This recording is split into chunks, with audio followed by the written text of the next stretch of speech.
Good day, viewers. Hope you are enjoying our channel. We bring to you another interesting video. Let's watch together.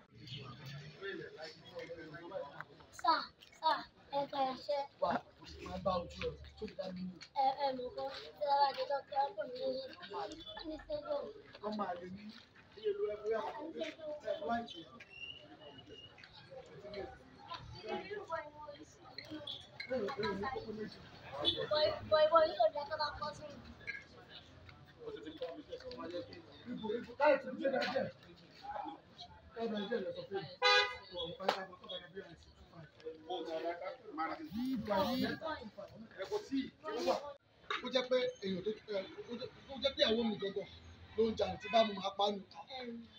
Tẹ bá pa mí kí lè rè. Tí tó bá lọ lẹ́gbẹ̀ẹ́ àzúyè pé èmi ni tẹ bá pa mí kí lè rè. Ìwọ tí ẹ lọ jalè. Ìwọ tí ẹ lọ jalè wò. Kò wá òwe nù apá mi lè pa. Ó dà. Ó lè pa ṣé wọ́n lò lè. Ó lè pa mí wò lò. Ẹ máa rí abẹ́ rẹ̀ ẹ gbọ́rọ̀. Ó lè bínú lọ bẹ́ẹ̀ bínú lọ lè fi mú láìsí. Ó ti lọ. Ìwà àbájá.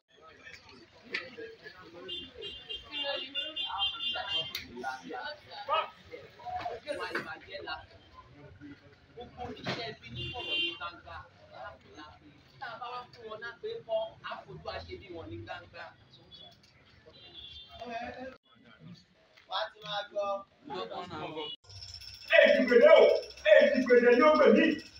Akíá fún orógbójì. Ṣebí ojú oró àbí? Àjìgbèdè ọmọ ojú oró take action. Èjìgbèdè o, èjìgbèdè o, èjìgbèdè ni ó gbè mí.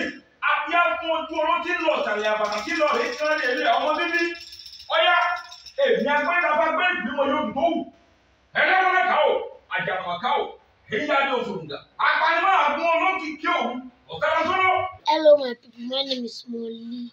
I'm on the set of Ejigbede Ọmọ Ojú Oró. Ẹ ṣáà ti rí.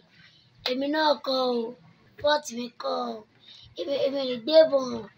Ẹ ṣáà ti rí báyìí. If you are yet to subscribe to our YouTube channel, kindly click on the subscribe button.